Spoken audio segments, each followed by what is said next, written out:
1,5 миллиона тенге экономии и ни одного удара перфоратором.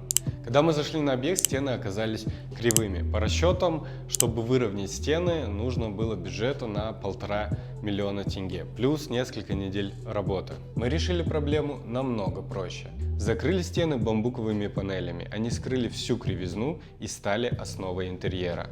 Помимо стеновых панелей мы также использовали гибкий мрамор. Для эффектных акцентов мы добавили гипсовые скалы, а скрытые двери в цвет с панелями сделали так, что вся стена выглядит как единое целое, без демонтажа и без лишних работ. Флагман — это собственное производство правильных декоративных решений.